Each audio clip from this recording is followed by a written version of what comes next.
Bismillahirrahmanirrahim. Alhamdulillahirabbil alamin. Wassalatu wassalam ala asyrafil anbiya'i wal mursalin sayyidina Muhammadin wa ala alihi wa sahbihi ajma'in. Qala al-imam al-habib al-allamah Ahmad bin Zain bin Alawi al-Habashi rahimahullah wa nafa'ana bi ulumihi. Wa 'ala al-khawfi khawfullah li sifatihi fa innahu yubqi halan lil muttasib wa in kana fi halati siddiqin wa thamaratul khawfil akhirah ridallahi anhu warridha fi jannati adnin radhiyallahu anhum wa radu'an dzalika liman khasyiya rabbah wa liman khafa maqama rabbih jannatan zawata afnan. Fa in qulta mal afdalu minal khawfi war raja fal jawab ma asyara ilaihi syekhuna an-nazim kilahuma mislu ad-dawa'il anfa wad dawa'u innama huwa bihasabid da faman ghalaba ala qalbihi da'ul amni min makrillah wal igtirari bihi wal jara'ati ala ma'asih fal khawfu lahu afdal wa man ghalaba ala qalbihi al-ya'su wal kunutu min rahmatillah wal fatratu an ta'atih far raja'u lahu afdal wa man 'arafa dhalik 'arafa anna al-khawfa afdalu mutlaqan li'anna al-ghaliba 'ala al-khalqi al-igtiraru wal jara'atu 'ala Allah wa itharul 'ajilah wa qirlatur ragbati fil akhirah inna haula yuhibbuna al-'ajilata wa yadharuna wara'ahum yawman thaqila fa amma man rasakha qadamuhu fit taqwa fal aslah ay ya'tadila khawfuhu wa raja'uhu falaw wuzina khawful mu'min wa raja'uhu la'tadala ila akhir.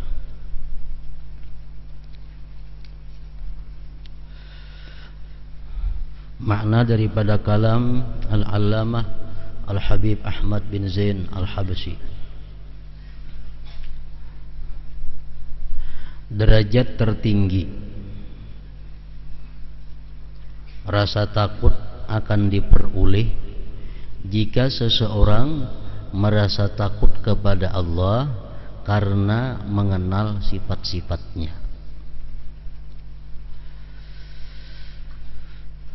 Perasaan takut seperti ini akan menjadi hal bagi orang yang bersifat dengannya meskipun dia seorang siddiqin.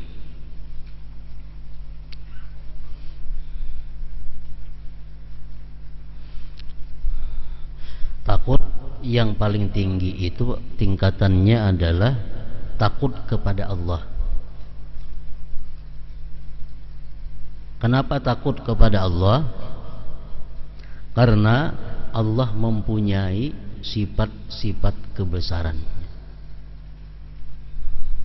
Itu yang lebih afdal, yang lebih tinggi kedudukannya.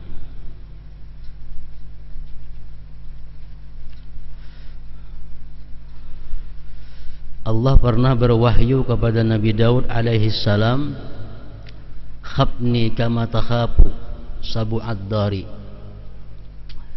Artinya, wahai Daud, ujar Tuhan, takutlah kamu kepadaku sebagaimana kamu takut terhadap binatang buas.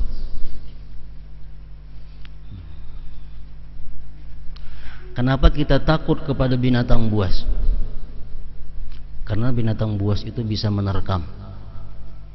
Binatang buas itu gagah perkasa. Binatang buas itu punya sifat-sifat yang keras. Dan binatang buas kada peduli kita ini salah atau kada terhadapnya. Walaupun kita kada bersalah, binatang buas bisa menerkam kita. Maka itulah halnya takut kepada Allah itu memandang sifatnya. Walaupun kita kada pernah bersalah kepada Allah, kita bisa dihukum oleh Allah. Karena menghukum atau memberikan nikmat itu adalah sesuatu yang harus bagi Allah, bukan sesuatu yang wajib. Orang yang bermaksiat boleh jadi dimasukkannya ke dalam surga. Orang yang hidupnya taat boleh jadi dimasukkan ke dalam neraka. Nah, jadi kita takut kepada Allah itu takut kepada Allahnya, karena Allah punya sifat-sifat kebesaran. Allah punya sifat yang tidak peduli. Nah, ini derajat yang tinggi. Apabila kita demikian punya sifat takut yang macam tadi, walaupun kita kada berbuat dosa, tetap kita takut kepada Allah. Walaupun kita kada pernah melanggar hukum Allah, tetap kita takut kepada Allah. Kenapa? Karena takut kita bukan kepada siksanya, takut kita bukan kepada ancamannya, tapi takut kita kepada Allah itu karena Dia mempunyai sifat-sifat yang demikian tadi.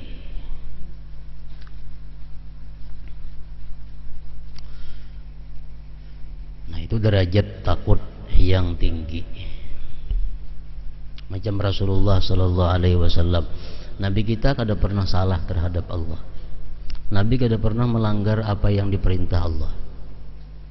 Nabi kita menjunjung apa yang diperintahnya. Tapi Nabi berkata, ana akhsyakum lillah wa atqa. Aku ya Nabi orang yang paling takut di antara kalian ini terhadap Allah. Padahal Nabi kada pernah maksiat. Berarti Nabi bukan takut kepada ancaman Allah, Nabi bukan takut kepada siksanya Allah, tapi Nabi takut itu kepada Allahnya. Nah, ini khauf nang tinggi. Ada khauf nang di bawah, nang rendah, itu orang-orang yang takut kepada Allah karena siksanya. Karena Allah itu mempunyai neraka, Allah itu mempunyai siksa yang dahsyat, lalu takut kepada Allah. Nah, ini nomor 2 tingkatannya. Orang yang macam ini, takut nang ini bisa tertipu. Kenapa? Satu saat ini merasa kada berbuat dosa, lalu kada takut kepada Allah. Kalau kita takut lawan Allah itu hanya takut siksanya, takut ancamannya, itu bisa kita kada takut lawan Allah kalau kita merasa kada berdosa. Lain hal dengan takut kepada Allah.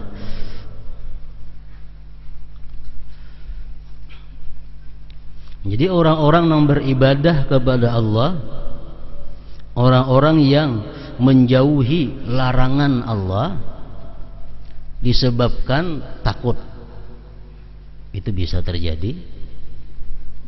Disebabkan harap, bisa juga terjadi. Orang menjauhi yang dilarang Allah karena dia takut kepada Allah.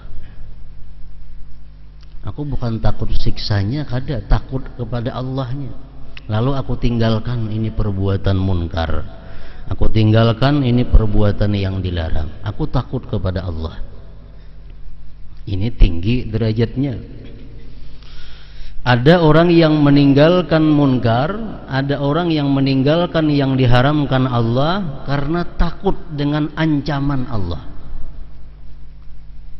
Kok kada wani melakukan ini karena masuk neraka mati. Kok kada wani melakukan ini karena dikubur, karena dihimpit oleh kubur. Aku kada wani melakukan ini karena kena bila mati sakit matinya. Nah, ini tingkatan yang kedua, takut bukan kepada Allah, tapi takutnya kepada ancaman-ancaman atau siksa-siksa yang diberikan Allah kepada orang-orang yang melanggarnya. Ini pun bagus juga, kedudukan yang kedua. Ada lagi orang yang takut berbuat maksiat karena dia khawatir kalau matinya su'ul khatimah. Karena banyak hadis-hadis Rasulullah yang ancaman dosanya itu su'ul khatimah. Salah satunya riba namanya. Orang yang melakukan praktik riba itu ancamannya su'ul khatimah. Maka dewani riba. Kenapa? Ini bisa su'ul khatimah matinya. Kadewani aku melakukan riba, mati bisa kada beriman. Lalu menarik diri daripada riba. Nah, ini takutnya kenapa? Takutnya karena su'ul khatimah. Nah ini pun termasuk bagus juga walaupun di urutan nomor 2 ini.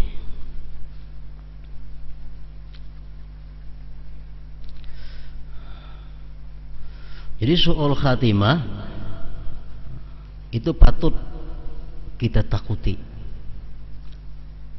Kenapa sebabnya? Karena su'ul khatimah itu merupakan akhir daripada nilai manusia. Nilai akhir sama dengannya di ujung. Ujar Nabi, innamal a'mal bil khawatim. Nah, amal-amal itu kita dinilai di ujungnya. Nah, jadi kita kalau takut kepada su'ul khatimah, kita khawatir kalau mati ini kadang membawa iman. Ini takutnya takut di tingkatan yang nomor 2.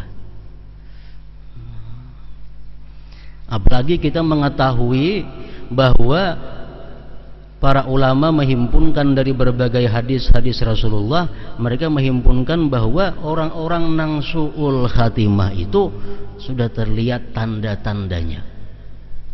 Nah, apabila tanda-tanda su'ul khatimah itu kita ukur dengan keadaan kita, makin banyak ada tanda pada diri kita, tentu makin takut dengan su'ul khatimah.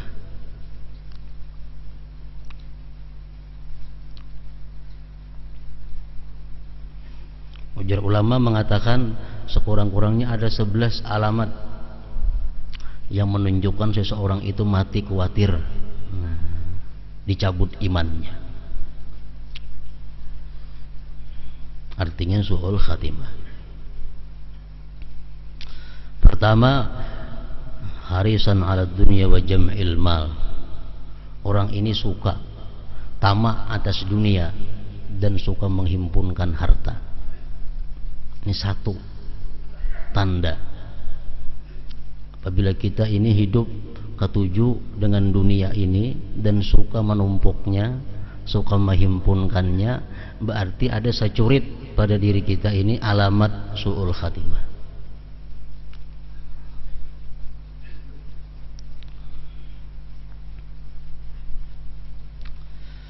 Yang kedua, ujar mereka mengatakan himmatuhus syahawat.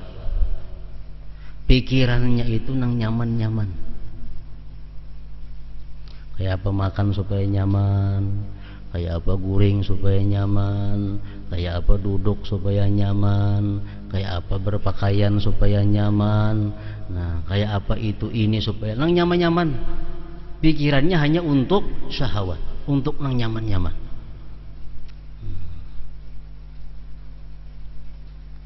Dalam diri kita ada yang demikian itu, dua curit, sudah kita alamatnya su'ul khatimah. Yang ketiga, fahasan fil qaul wa miksara. Yang ketiga itu alamatnya adalah berkata-kata nang kada baik dan banyak bicara. Perkataan nang kada baik itu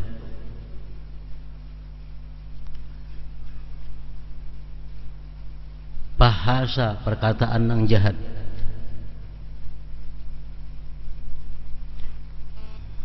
Bungo nyembet orang, bangsat, binatang. Ketujuh menyambet nangka itu bahasa. Sekali-sekali itu ada bapaknya gawian. Hari-hari kada tersambet ada bungo itu bilangnya. Baik lawan bini atau lawan anak atau lawan siapa, hari-hari kada lepas si muntung itu pada kalimat-kalimat nang jahat keluar. Nah, ini tanda juga. 3 curit sudah. Yang keempat, tahawun bis shalah. Memperinting dengan sembahyang. Sembahyang itu dianggap inting. Arti menganggap inting sembahyang itu luas. Jam berapa kagaknya sembahyang zuhur? Tidak ada masalah. Berjamaah kadakah? Kada jadi soal. Berjamaah itu kada dianggapnya satu keuntungan, kada berjamaah kada dianggap satu kerugian. Itu memperinting sembahyang. Kada peduli sembahyang berjamaah kadakah kada apa-apa juga. Walaupun rumah parak lawan langgar 4-5 langkah sampai ke langgar, kada peduli. Nah, tahawun bis shalah. Memperinting lawan sembahyang. Sembahyang khusyuk kah, kada kah, berjamaah kah, kada kah, di awal waktu kah, di akhir waktu, kada peduli. Asal tak sembahyang aja. Nah, ini tahawun bis shalah.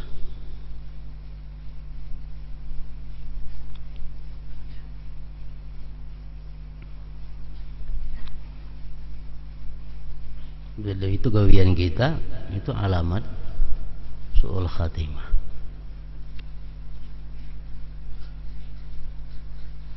Yang kelima, suhbatuhul fujjar. Nah, kakawanannya ini orang-orang yang kada baik. Kakawanan orang-orang yang kada baik. Kada ada bisa kawan nang orang saleh, orang nang takwa, nang akrab lawan inya tuh kada ada orang-orang saleh. Nang akrab dua inya kada ada orang-orang takwa.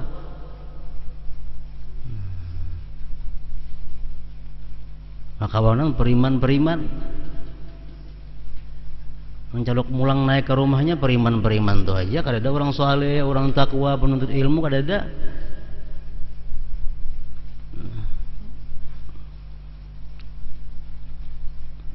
Keenam, sayyi'ul khuluq, jahat perangainya.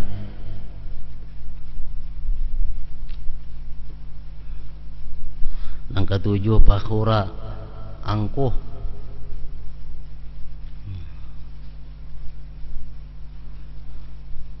Yang kesembilan, man'ul manfaat linnas, pamalar manfaat diri, pamalar terhadap manfaat diri. Maunya kita harap bertulis baik tulisan kita, jurang tulisakan bang aku lo dendak pamalar lawan manfaat diri. Harap batu tukangan ngulahan bang jurang baku kuler kada kawa. Pamalar lawan manfaat diri. Periksakan pang ini baikkah kadakah? Asli kada? Bah udah tahu. Pada seorang tahu. Nah, pamalar lawan manfaat diri. Tandanya itu. 9, kalilur rahmah, kada penyayangan. Kada penyayangan.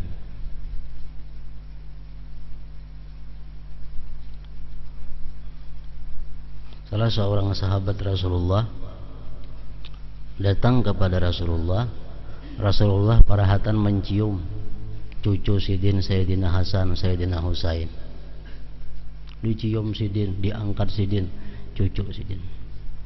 Jadi jar sahabat Rasulullah tadi, wahai Rasulullah, ulun sambilan bisi anak kada pernah ulun ciumi anak ulun itu. Sambilan bisi anak kada pernah ulun cium anak ulun. Ujian Nabi jam tu kada penyayangan ngarannya. Orang kada penyayangan, jadi Nabi kada disayangi Tuhan. Kada penyayangan lawan manusia, lawan makhluk Allah yang lainnya. Nang ke-10, bakhila, bakhil, pemalar. Artinya biar awak uyo, biar awak uyo, biar awak sakit, biar sambati orang, asa duit jangan keluar. Pemalaran itu. Duit diulah Tuhan seakan menjaga diri, jangan diri menjaga duit. Aku haja apa? Aku haja disambut orang apakah? Asa duit jangan keluar. Pemalaran itu. Terpaling. Allah menciptakan sesuatu dalam dunia ini, duit macam-macam supaya diri nyaman, diri supaya nyaman, jangan disambut orang, jangan lapar. Nah, jangan lapar beribadah, ada apa-apa. Paling 11, nasiyan lil maut, zakiran lil maut illa qalila. Binian tuh pemalar. Binian ini umumnya pemalar. Makanya jar Nabi binian ini supaya banyak-banyak bersedekah. Kenapa? Untuk mengandang diri daripada neraka. Paling banyak penghuni neraka itu adalah bini-bini. Begitu Nabi ceramah demikian supaya bini-bini ini banyak-banyak bersedekah, ada yang melontarkan bunilnya lawan Nabi, ada yang melontarkan ke kalungnya. Kenapa? Karena takutan lawan hadis Nabi tersebut. Binian nang pamalar duit banyak beisi apa? Mbak Aruhan mah nggak bisa orang pemalar ngarannya. Upahakan seorang jangan baca Yasin. Emang nggak bisa orang. Mulai iwak bemasak, duitnya ada, itu diupahakan. Waktunya kawa puang, kawa sagang seorang baca wirid napakah. Nah itu gunanya duit. Itu orang nang pemurah ngarannya, nang ada pemalar. Hakun beriget baju, bersihin tangan baju, kada tak baca wirid sampai yang tak tunda gara-gara mau urus masakan itu. Ini pemalar ngarannya. Nah, lain kada ada duitnya. Nah duitnya kada ada, gak bisa orang, itu lain kisah. Jadi duit itu gunakan menjaga awak supaya jangan lapah. Biar awak lapah untuk ibadah. Nah itu gunanya. Awak boleh aja lapah cuma untuk ibadah. Ibadah itu macam-macam, ada yang kawa diwakilakan, ada yang kada kawa diwakilakan. Membaca Quran kawa diwakilakan, kada kawa. Sampai yang sunat tahajud kalau diwakilakan kada kawa. Kalau bayar lawan duit kada kawa. Kalau kita melayani orang banyak, manggawi ini manggawi itu ibadah aja, cuma kawa aja diwakilakan ini. Nang lebih utama nang kita gawi ibadah nang kada kawa diwakilakan. Nyebin yang pintar balasan gayana itu ibadah yo masakakan itu jar. Nah, asa duit jangan keluar. Masakan itu ibadah juga. Itu memasakkan ibadah cuma ibadah nang kawa diwakilakan. Banyak ibadah nang kada kawa diwakilakan, itu nang dihimati. Ibadah nang kada kawa diwakilkan. Baca Quran, baca Yasin, baca selawat itu kada kawa diwakilakan lawan orang. Namun ini kawa lawan duit. Nah itu gunanya duit. Jangan sampai bakhilah. Nasiyan lil maut la yadhkurul maut illa qalila. Nang ke-11 orang ini jarang mengingat mati. Jarang mengingat mati, kada takutan lawan su'ul khatimah. Kada meminta lawan Tuhan husnul khatimah. Nah ini.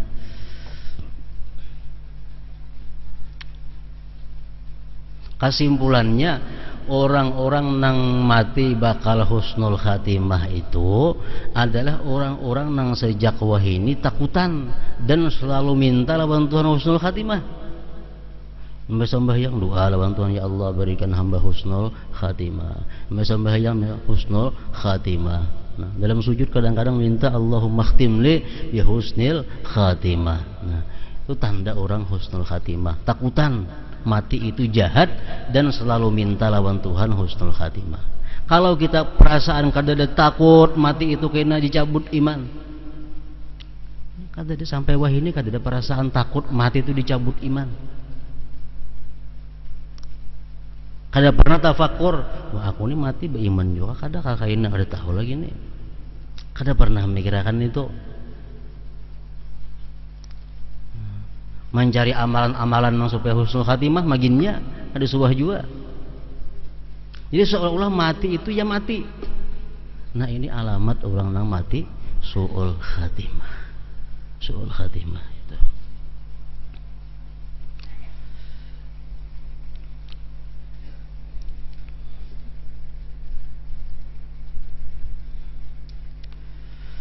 Nah, rasa takut kepada Allah kelak di akhirat akan membuahkan keridaan Allah.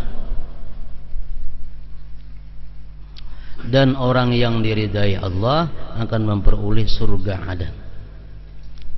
Allah mewahyukan radhiyallahu anhum wa radu'an dzalika liman khasyiya rabbah. Allah ridha kepada mereka dan mereka pun ridha kepada Allah. Yang demikian itu untuk orang-orang yang takut kepada Tuhan. Nang dapat keridaan Allah itu adalah orang-orang yang takut kepada Tuhan.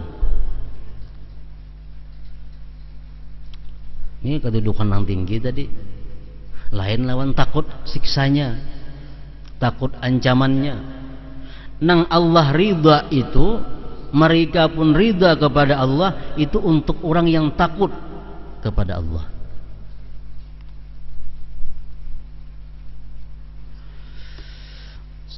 Dalam surah Ar-Rahman disebutkan lagi, waliman khafa maqama rabbih jannatan zawata afnan.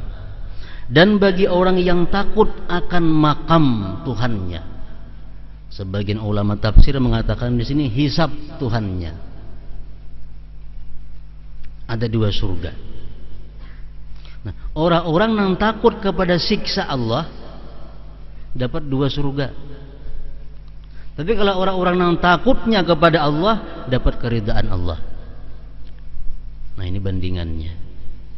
Kalau kita takut kepada siksanya, kita dapat 2 surga. Dan bagi orang yang takut akan makam Tuhannya, hisab Tuhannya, ada 2 surga. Kedua surga itu memiliki pohon-pohon dan buah-buahan. Ini perbedaannya antara orang yang takut lawan Allah, takut lawan ancaman Allah. Orang takut lawan ancaman Allah kelak dapat 2 surga. Orang yang takutnya kepada Allah dapat ridha. Kalau ridha itu bebas, surga mana aja hendak artinya, karena Allah meridainya. Radhiyallahu anhum wa radu an, dzalika liman khasyiya rabbah. Jika kamu bertanya mana yang lebih utama, rasa harap atau takut, maka jawabnya adalah sebagaimana perkataan Sayyid Abdullah bin Alawi Al-Haddad radhiyallahu anhu dalam bait syairnya di atas, kilahuma mislud dawa'il amfa. Keduanya adalah obat yang sangat mujarrab. Kita berharap bisa beribadah akhirnya. Takut pun bisa beribadah juga.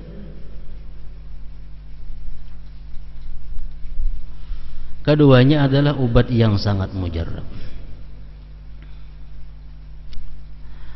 Tentunya setiap obat diberikan sesuai dengan penyakitnya. Mereka yang hatinya tertipu oleh perasaan aman dari makrullah, yang bermaksiat kepadanya, maka lebih utama jika dia takut kepada Allah. Ini orang-orang yang hidup ini merasa ibarat persen itu 60% ke surga.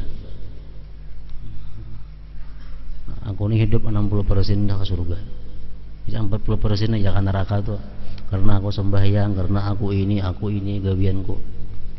Nah, ini orang ngarannya orang nang aman, merasa aman sudah, karena merasa 60% surga.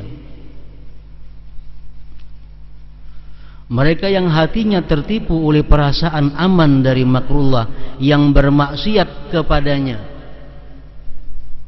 Maksiat, Allah mengampuni aja. Allah mengampuni aja. Gawe maksiat, karena tobat kepada Allah. Nyaman aja tobat itu. Manusia ini wajar aja salah. Orang alim gini mau aja salah, apalagi kayak kita ini. Nah, pedoman macam itu. Orang wali mau aja salah, apalagi kayak seorang. Buat dosa itu biasa aja. Nah, ini orang nang aman daripada perdaya Allah, bermaksiat kepadanya, maka lebih utama jika dia takut kepada Allah. Jika dia takut kepada Allah, nang baik obatnya itu orang nang wani berbuat maksiat, nang merasa diampuni Allah dosanya, orang nang merasa sudah aman daripada perdaya Allah, ini sebaiknya diupayakan banyak-banyak takut. Artinya banyak-banyak membaca kisah-kisah, membaca hadis-hadis yang isinya menambah takut kepada Allah. Sedangkan mereka yang hatinya berputus asa dari rahmat Allah dan lemah untuk berbuat taat kepadanya,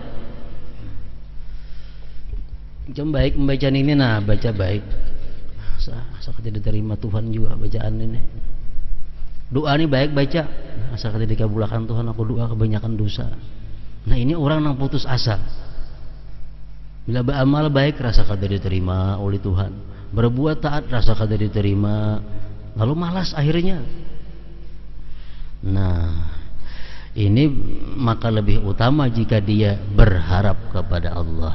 Beri dia cerita-cerita, ilmu-ilmu, hadis-hadis yang mengungkapkan keluasan rahmat Allah, ampunannya, anugerahnya.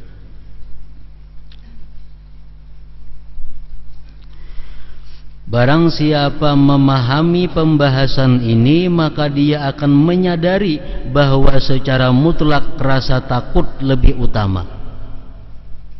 Sebab manusia lebih sering terpedaya oleh perasaan aman dari makrullah, berani bermaksiat kepadanya. Jadi secara umum artinya mana lebih baik banyaknya kita takut lawan Tuhan daripada harap. Secara umum lebih baik banyak takutnya. Jadi kurangi membaca kitab-kitab, membaca buku-buku, mendengari ceramah-ceramah nang kisahnya kisah kemurahan Allah, kisah ampunan Allah. Banyaki membaca buku, banyaki mendengari ilmu nang kisahnya kisah ancaman-ancaman Allah, supaya jangan terperdaya lawan makrullah ini.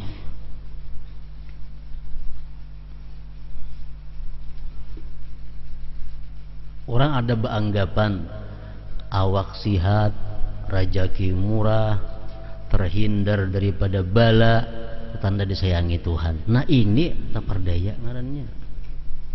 Terperdaya. Selama ini rezeki murah kayak disuruh-suruh, awak sihat, anak sihat, semuaan sihat, bala jauh berhampir lawan inya, merasa orang timbul bagitanya disayangi Tuhan. Buktinya kita rezeki murah, awak sihat, bala jauh. Nah bila anggapan macam itu ada, ini tanda bahwa kita bakal terperdaya dengan Allah Subhanahu wa ta'ala.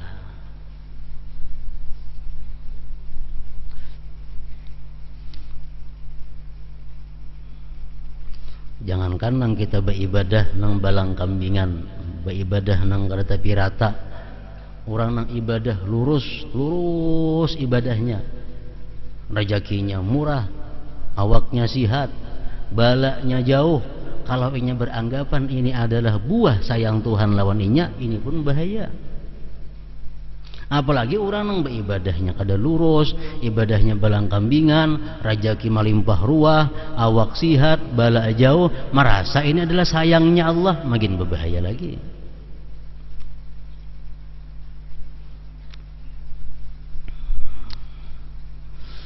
Dalam hadis Rasulullah mengatakan, "Idza ra'aitallaha yu'til 'abda ma yuhib wa huwa muqimun 'ala ma'siyatihi fa inna ma dzalika minhu istidraj."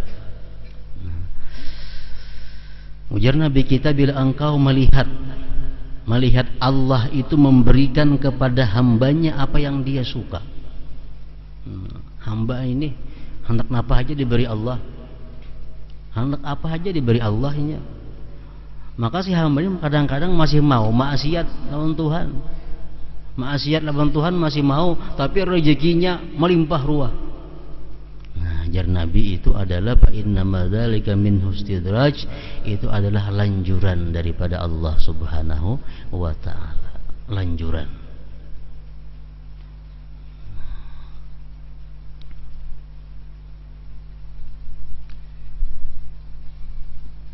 Itu yang dikhawatirkan oleh para ulama-ulama dahulu, artinya para aulia dalam kitab mereka itu, bila mereka dapat nikmat mereka tuh selalu khawatir.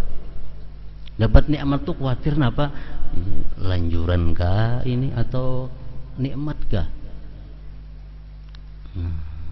Bila sudah mereka itu kawa menyimpulkan ini nikmat, nah hanya mereka bisa gembira. Bila lanjuran tuh kada baik. Kada baiknya apa lanjuran itu? Orang yang diberi Tuhan rezeki yang berlimpah ruah ini nah, tapi dilanjur Tuhan. Kaina kap ditariknya. Kalau inya keluh kasah mati dalam keadaan kada ridha terhadap apa yang diberikan Allah. Ini sakitnya orang nang lanjuran.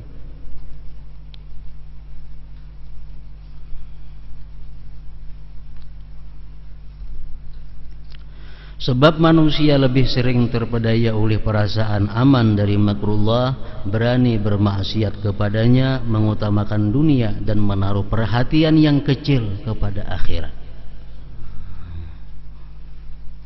Artinya pikiran 70% ke dunia, 30% hanya ke akhirat. Waktu 24 jam sehari, 20% untuk dunia, 4% 4 jam untuk akhirat. Berarti dia punya perhatian yang kecil kepada akhirat. Sebagaimana wahyu Allah Ta'ala, inna haula yuhibbuna al-ajilah wa yadharuna wara'ahum yawman saqila.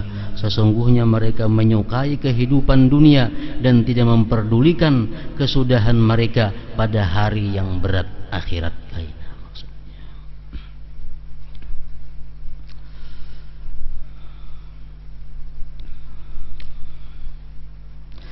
Adapun bagi orang yang telah benar-benar bertakwa kepada Allah, sebaiknya dia memiliki rasa harap dan takut yang seimbang. Kalau orang nang sudah takwa lawan Allah, orang nang hidupnya sudah lurus, ini sebaiknya dia memiliki rasa takut dan harap nang seimbang. Lawuzina khawful mu'min wa raja'uhu la'tadala. Seandainya rasa takut dan harap seorang mukmin ditimbang, tentu akan sama beratnya. Nah, ini orang-orang yang bujur-bujur mukmin, nya punya takut dan harap nang seimbang. Kalau orang nang kada tapi lurus tadi, nah itu lebih baik takutnya.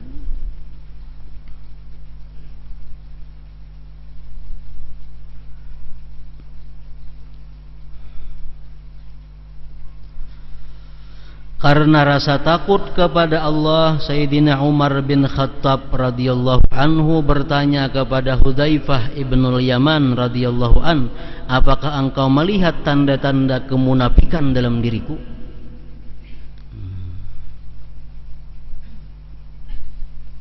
Hudzaifah ibnul Yaman ini digelar sahibu sirri Rasulullah sallallahu alaihi wasallam. Hudzaifah ini orang yang punya rahasia Rasulullah dalam hal mengetahui orang itu ada sifat munafik atau kada. Jadi Hudzaifah ibnul Yamani ini sahabat Rasulullah nang diberi Nabi ilmu, yang dengan ilmu itu sih kawa tahu ini munafik ini kada. Nah, jadi sahabat-sahabat itu datang kepada Hudzaifah, periksakan diriku ada munafik atau kada. Ada munafik atau kada. Nah, Hudzaifah ini orang diberi Nabi ilmu sehingga tahu demikian itu. Ada orang mati, ditanyakan kepada Hudzaifah itu munafik kada orangnya? Oh munafik, munafik. Nah, itu bidangnya di situ Hudzaifah. Jadi sahabat-sahabat Rasulullah itu dibagi-bagi ilmu oleh Nabi kita.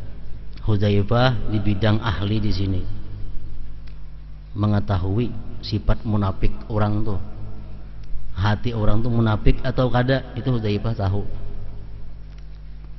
Makanya Sayyidina Umar pun yang lebih tinggi daripada Hudzaifah kedudukan Sayyidina Umar, tapi dalam hal itu Umar kalah lawan Hudzaifah. Bertakun kepada Hudzaifah, aku ini masih adakah sifat munafik atau kada?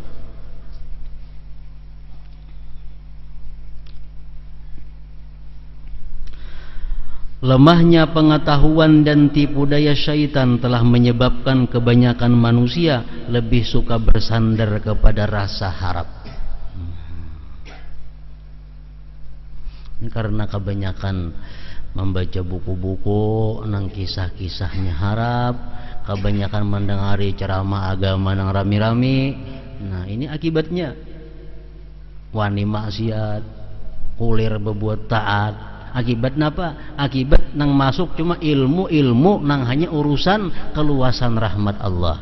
Ilmu nang diterimanya hanya urusan-urusan mengenai luasnya ampunan Allah. Kurang masukkan ilmu-ilmu nang mengenai kerasnya Tuhan, telitinya Tuhan. Kurang masuk ilmu-ilmu nang menunjukkan Tuhan itu amat teliti. Tuhan itu maha adil, Tuhan maha menyiksa. Nah, masukkan ilmu nang macam ini kurang. Lalu akhirnya wani berbuat maksiat, lemah berbuat taat.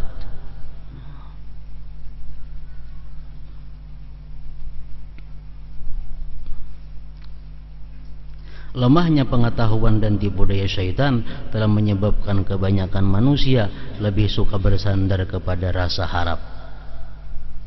Padahal Allah memuji orang yang berdoa kepadanya dengan penuh harap dan takut. Allah berfirman, yad'una rabbahum khawfan wa tama'a. Mereka berdoa kepada Tuhannya dengan rasa takut dan harap. Kita berdoa lawan Tuhan, perasaan takut harap tuh pasti ada. Harap napa? Harap doa dikabulkan Allah. Harapnya napa? Doa ini diterima oleh Allah, doa ini diganjar oleh Allah, doa ini membawa ridha Allah. Itu harapnya. Takutnya apa? Takutnya kalau doa aku ini ditolak oleh Allah. Takutnya doa ini ada doa nang kurang adab dengan Allah.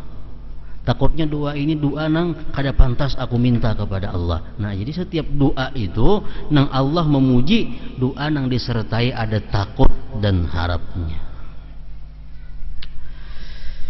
Yad'unana raghaban wa rahaba, mereka berdoa kepada kami dengan harap dan cemas.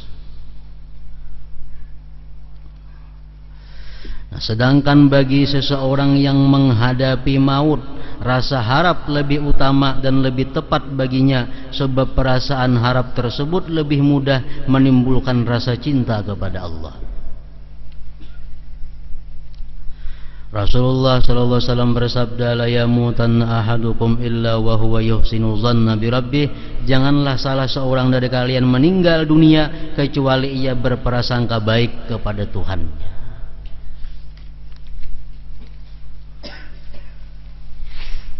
Jadi ada 3. Pertama, takut lebih banyak.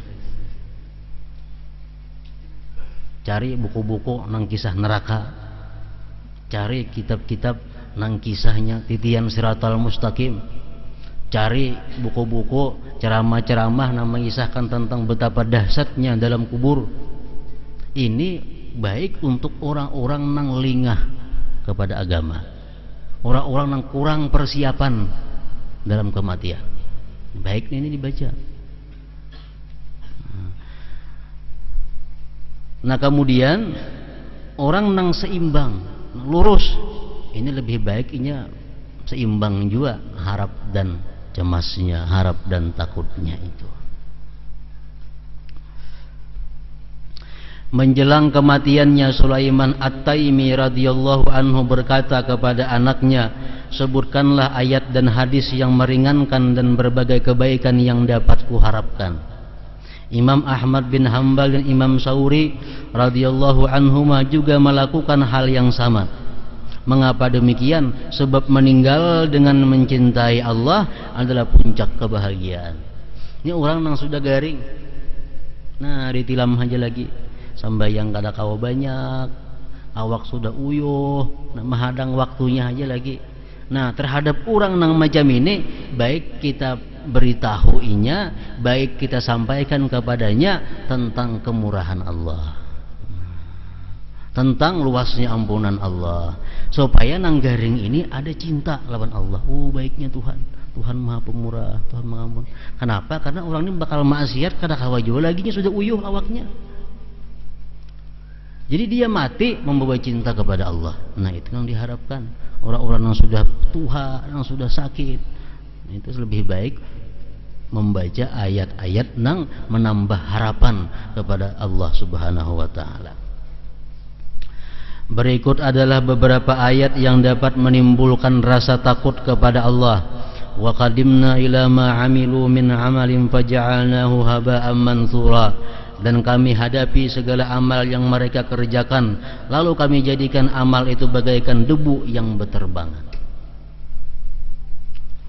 Menjadi Tuhan, karena di akhirat ditambah aku ini amal ikam, sembahyang ikam, ini puasa ikam, ini zakat ikam, ini sedekah ikam, ini salawat ikam, ini zikir, dikumpul amal di hadapan kita.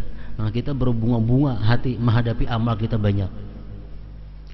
Tapi ya Tuhan, ikam beramal bersedekah ini ada, ikam puasa ini ada, ikam haji ini ada kurangnya, ikam zakat ini ada. Akhirnya apa? Amal yang banyak tadi jadi debu nang berterbangan, artinya sia-sia tanpa ada arti. Nah, ini ayat membuat kita takut kepada Allah Subhanahu wa taala. Kadakawa hidup mengandalkan amal. Kenapa? Belum tahu amal diterima atau kada. Kalau mengetahui amal kita diterima Allah atau kada, kadakawa tahu. Kayaknya di akhirat kayaknya tahunya. Nah, jadi ini ayat membuat takutan kita. Yang kedua, wa inni laghaffarun liman taba wa amana wa amila shalihan tsumma ihtada. Dan sesungguhnya aku Maha Pengampun, jar Tuhan, bagi orang yang bertobat, beriman, beramal saleh dan kemudian tetap berada di jalan yang benar. Ini ayat menakutkan. Dalam ayat di atas Allah telah menetapkan 4 syarat yang harus dipenuhi untuk memperoleh ampunannya, yaitu tobat, iman, amal saleh dan tetap berpijak pada petunjuk. Inni laghaffarun, ya Tuhan, aku pengampun, aku maha pemaaf. Bagi siapa? Liman tab, bagi orang yang tobat, wa amana, beriman, wa amila salihah, beramal saleh, summah tada, kemudian dapat petunjuk. Nah, itu yang diampuni Tuhan. Tuhan tuh maha pengampun kepada mereka itu.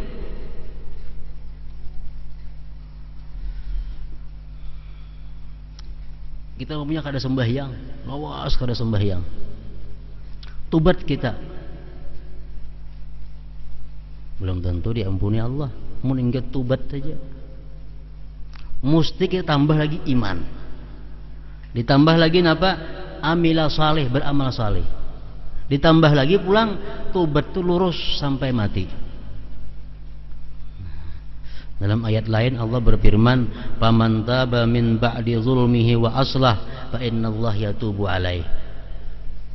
Orang yang tobat dari zalimnya kemudian dia berbuat baik, itu Allah terima tobatnya. Kita mencuntan penurang, ya Allah, ulun tobat, ulun menyesal mencuntan penurang. Kada terima Tuhan tobat ini kalau kada berbuat baik. Berbuat baiknya apa? Mengembalikan cuntanan itu kepada orang. Kita kada sembahyang, minta ampun lawan Tuhan, kada diampuni Tuhan selama kita kada mengkaba sembahyang nang kada tinggalkan itu. Nah, ini artinya wa inni laghaffarun liman taba wa amana wa amila shalihan tsumma ihtada. Sangat sedikit manusia yang mampu memenuhi keempat syarat ini. Allah mewahyukan, wal asri innal insana lafi khusr illa alladhina amanu wa amilus shalihat wa tawasaw bil haqq wa tawasaw bis sabr. Demi masa, sesungguhnya manusia pasti merugi kecuali orang-orang yang beriman dan beramal saleh dan saling berwasiat dengan kebenaran dan saling berwasiat dengan kesabaran. Itu aja yang kada rugi. Dalam surah Al-Asri di atas Allah menyatakan bahwa yang tidak akan merugi hanyalah mereka yang beriman, beramal saleh dan saling berwasiat dengan kebenaran dan kesabaran.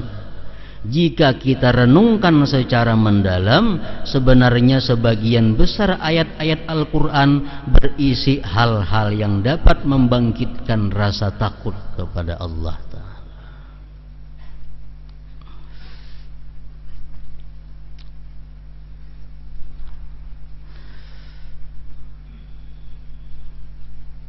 Dahulu Sayyidina Umar bin Khattab radhiyallahu anhu sering jatuh pingsan jika mendengar ayat-ayat tertentu karena merasa takut kepada Allah Ta'ala. Sampai-sampai para sahabat menjenguk beliau selama beberapa hari.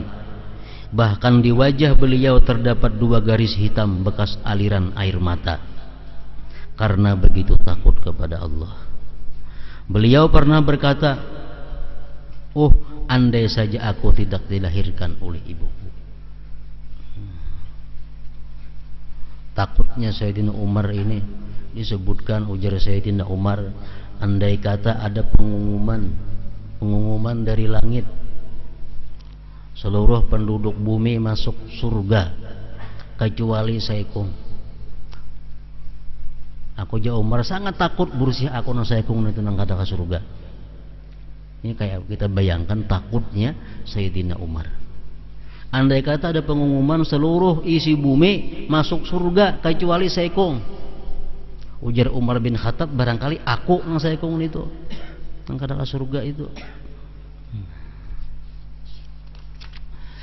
Sayyidina Abu Bakar Siddiq radhiyallahu anhu pernah berkata kepada seekor burung, duhai burung, andai saja saya seperti dirimu dan tidak diciptakan sebagai manusia.